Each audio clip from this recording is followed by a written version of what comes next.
hii chama yenu ya DCP naomba tulitaka tufanye Nairobi. Kasongo akakataa. Mimi naomba mkikubali kama viongozi hii sherehe ifanyiwe kwa Wama.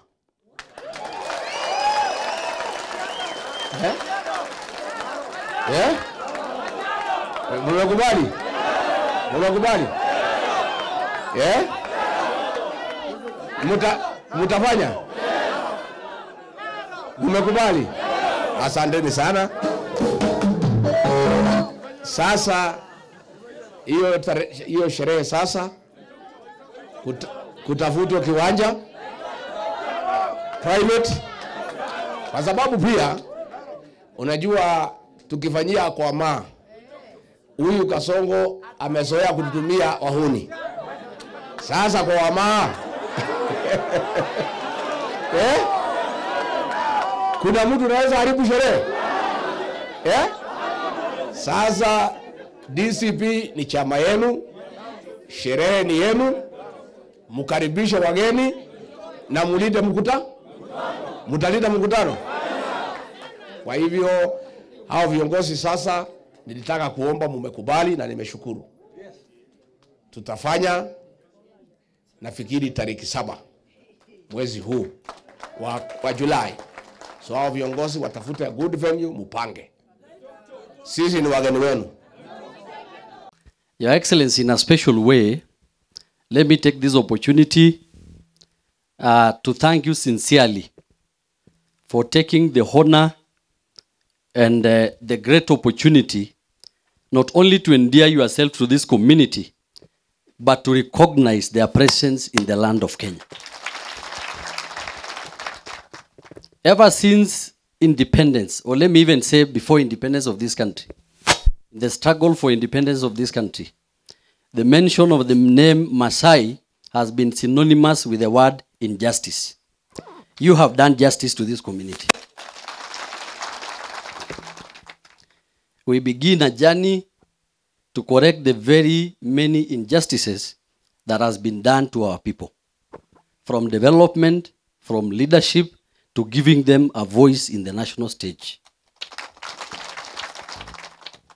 Your Excellency, I am a bit emotional because of the great honor. This is a great crown for this community. Kuua watoto, damu ya watoto haiwezi mwagwa mimi nikiweko. So mimi hiyo nimekataa. Akakongabanisha kila mtu, mkutano ya usalama ikaitwa, akasema nisiitwe, ikapitisha watoto uawe. Tariki 25 mwezi ya 6. Ndio mimi nikaenda Mombasa. Baada ya kuongea nikaitana. Si mnakumbuka?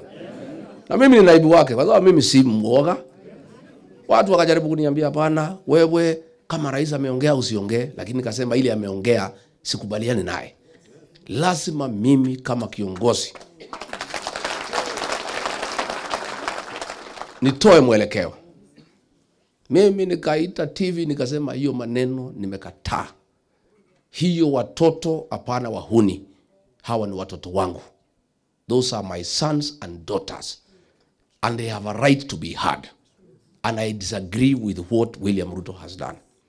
Sasa kutoka hapo sasa kikaumana kati ya mimi na yeye. Sasa tutakuwa tuongei, tunaongea na message. Akitaka kuniambia kitu na mimi namjibu.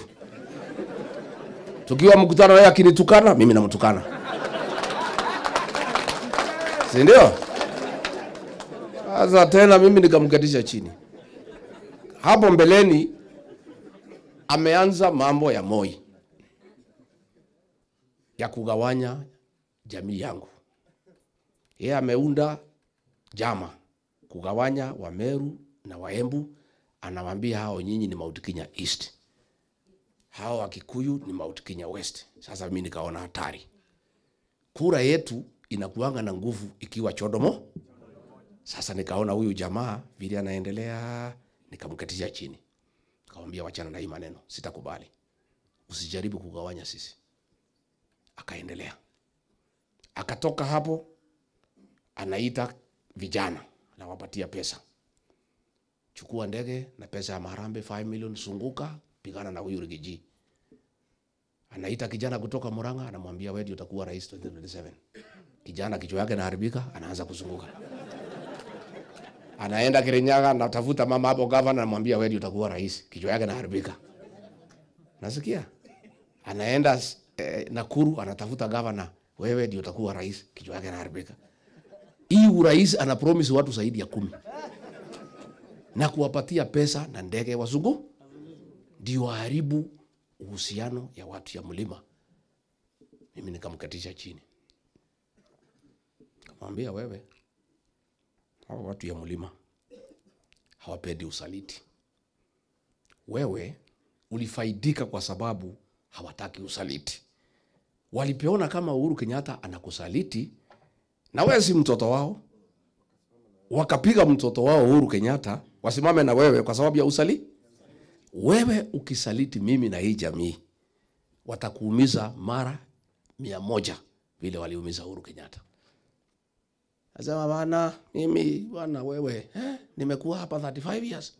Mimi niko na umaarufu, naelewa wewe unanifundisha nini?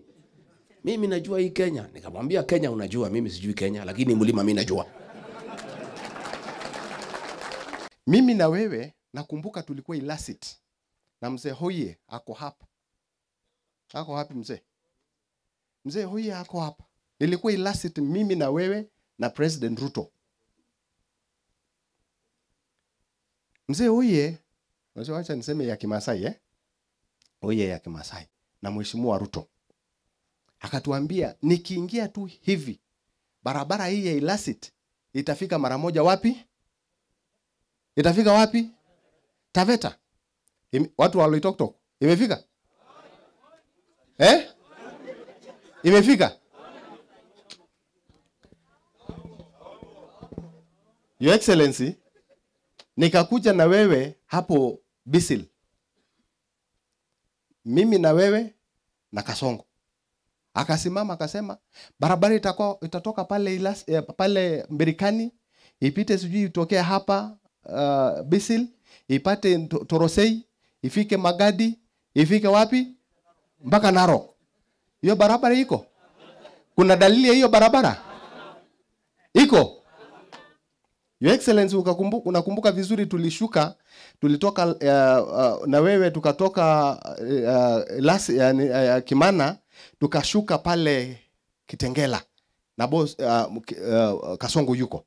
Akasema hapo Kitengela maji na sewage lazima ikanyanga hapa kabla miaka 2 tu mimi ndaweka hiyo maji. Ulikuwa huko?